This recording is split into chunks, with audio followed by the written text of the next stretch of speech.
Merhabalar, kanalıma hoş geldiniz sevgili dostlar. Bu videoda tam da mevsim geçişlerine uygun bir parça örüyoruz.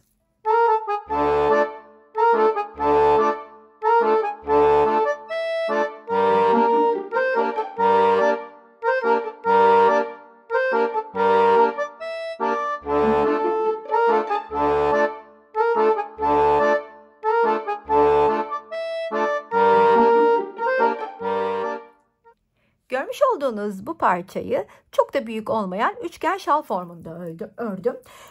Kol ceketlerimin, gömleklerimin, tişörtlerimin, askılı atletlerimin, elbiselerimin üstünde şöyle boynuma dolamalık bir parça olsun istedim. Sizler dilediğiniz ebatlarda örerek, istediğiniz ipleri kullanarak angora mohair gibi kışlık parça haline de getirebilirsiniz. Ben Bil Hayal Hobby'den almış olduğum şöyle viskon, sim, karışık içinde ayrıca koton da var. Şöyle renk geçişleri olan bir koton var. Onun karışımını hazırlatmış olduğum bir iple hazırladım şalımı.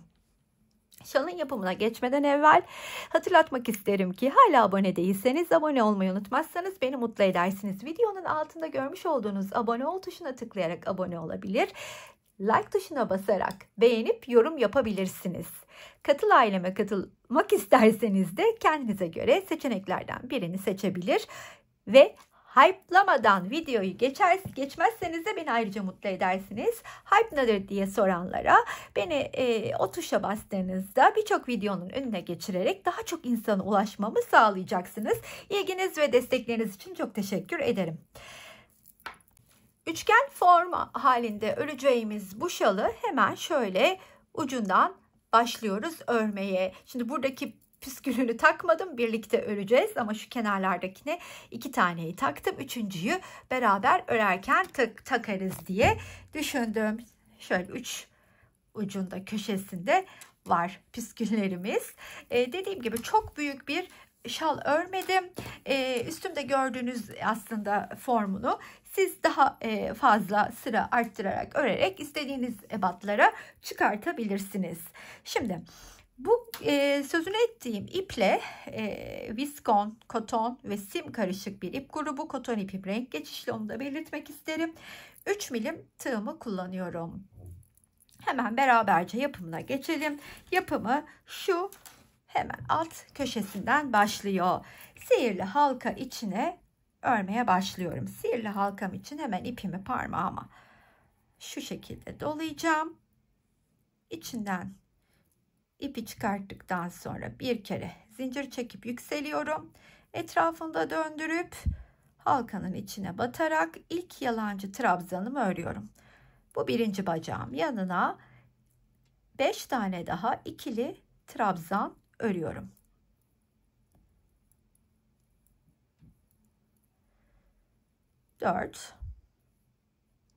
Toplamda 4 olduk. İlk ördüğümle birlikte yani. Şu anda 2 tane daha yapıp 5 ve 6. Hemen kapatıyorum.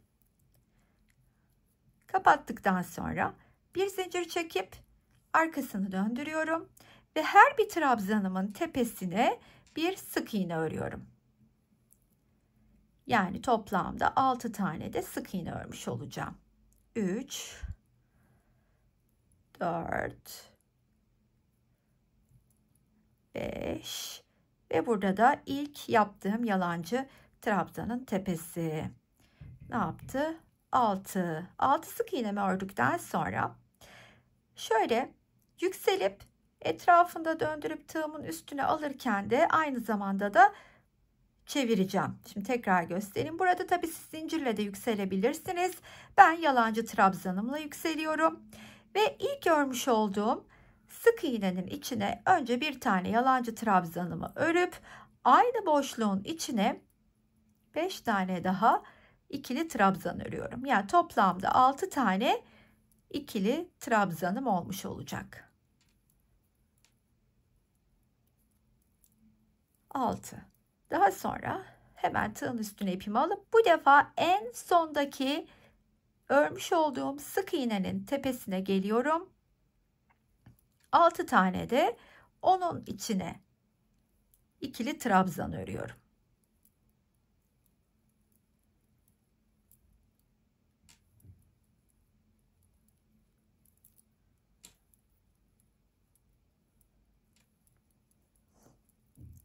Bir zincir çekip döndürüp hemen ilk trabzanın tepesinden başlayıp bütün trabzanların tepesine birer tane sık iğne örüyorum.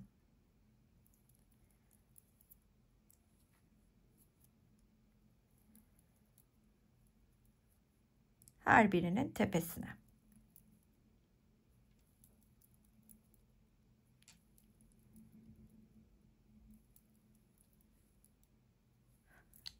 Bu sırada da tamamladıktan sonra bir üst sıraya çıktığımızda, şimdi unutmayalım, her birinin tepesine batalım. Sonuncusunun da batıyorum. Ne yapıyordum burada? Yükselip etrafında döndürüp tığın üstüne alıp çeviriyorum. Ve buradaki ilk trabzanımın içine 6 tane ikili trabzanımı yine örüyorum.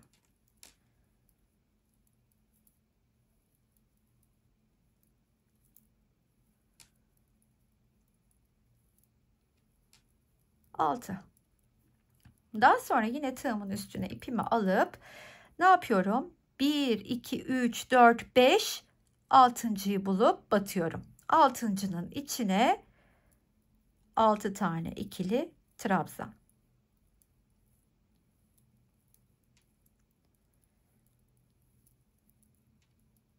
Dört, 5 ve 6. Daha sonra yine tığımın üstüne ip alıyorum ve sonuncu trabzanımın içine batıp 6 tane ikili trabzan örüyorum.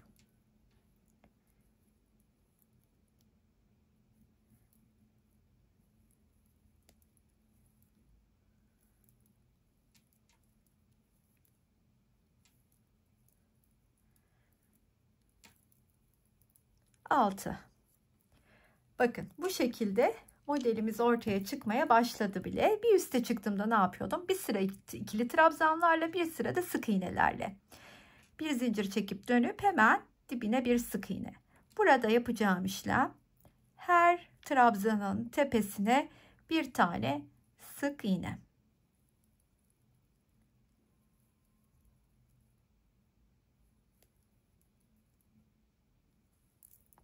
Sonuna kadar sık iğnelerle geldim. Sona geldiğimde yükselip döndürüp tığımın üstüne alıp parçayı da döndürüyorum ve ilk trabzanın tepesine 6 tane ikili trabzanımı örüyorum. 3, 4, 5 ve 6. Daha sonra 1, 2, 3, 4, 5, 6.'nın içine batıyorum ve 6 tane ikili trabzanımı yine örüyorum.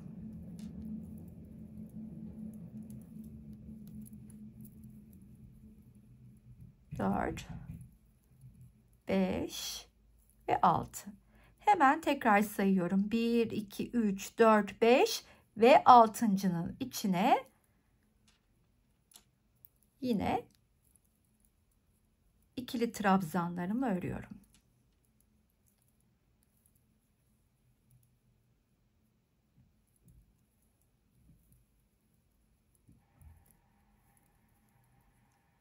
Sıra son trabzanımın tepesine batıp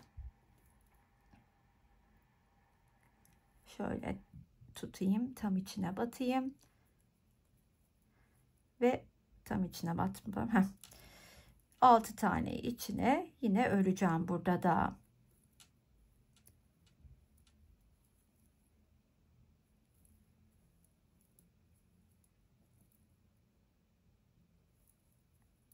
Dört,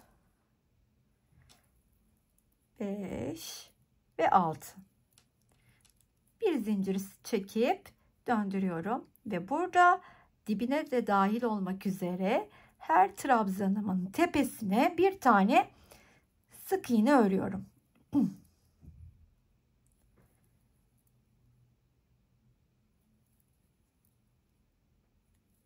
Sonuna kadar ilerleyeyim.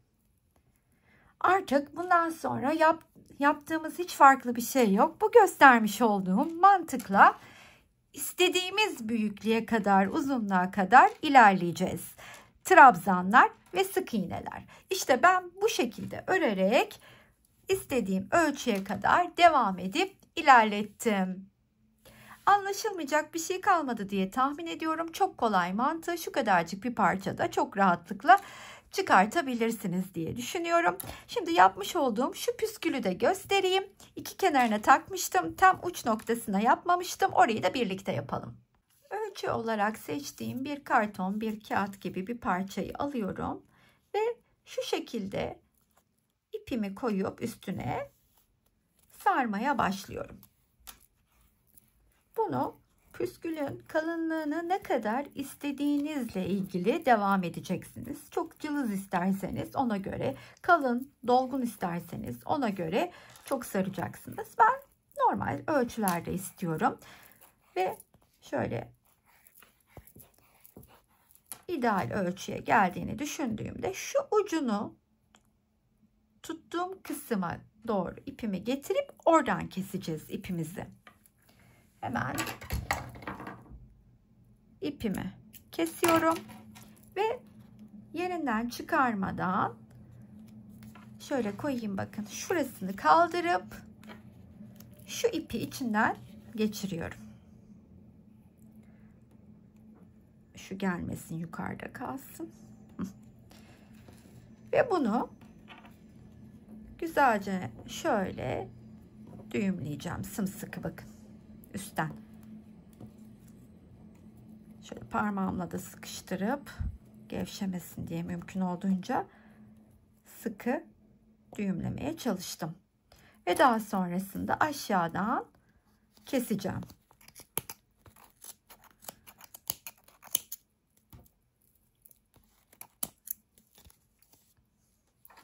Kestikten sonra şu ipi de keselim. Ve boğma kısmını, şu üstteki boğma kısmını yapacağız. Bunun için de şu ipi alıyorum. Üstünde, bakın şöyle üstünde getirip koyuyorum. Ve şöyle minik bir ilmek hazırlıyorum orada. Üstüne koyup bakın şu şekilde bir daha göstereyim. İpi koydum.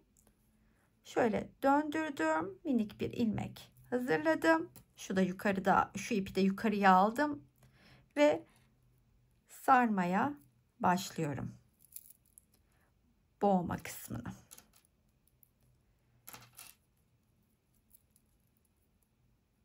Sıkıştırarak.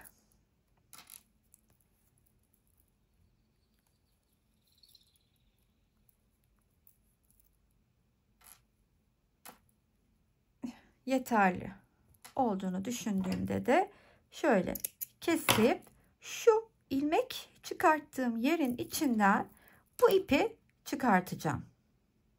Ve bunun yukarıya da bir ipini almıştım hatırlıyorsanız, şu ipi.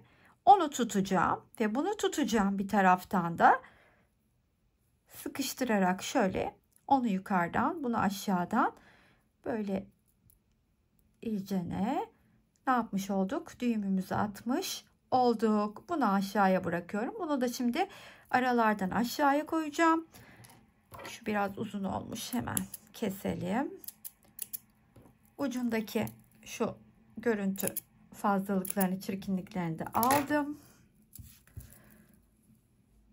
Evet, şimdi bunu yerine takalım. Nasıl takacağım? Hemen şu ucu aldım. Ucundan hemen şöyle herhangi bir boşluğunu seçip bir tane şu ip grubunu geçirdikten sonra şöyle bunu buraya güzelce düğümleyeceğim.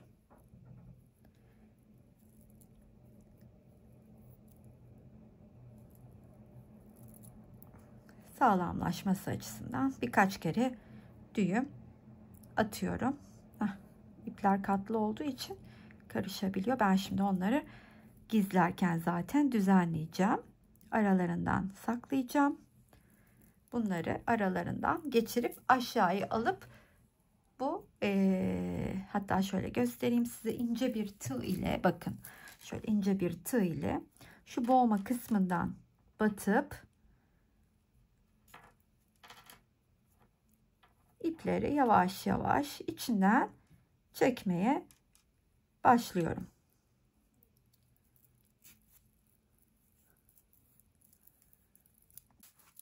Uçlarını da düzeltip yerine yerleştirdim. Siz de bu şekilde püsküllerini hazırlayabilirsiniz. Gayet güzel. Bakın şöyle kocaman da, ya aslında kocaman değil, üstümde gördünüz ama benim için yeterli ölçüde bir şal oldu. Toplamda 220 gram ip kullanmışım.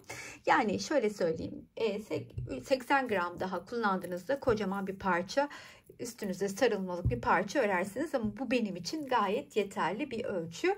Onu söylemek isterim. Modeli de çok kolay ve örmesi, üretmesi çok keyifli.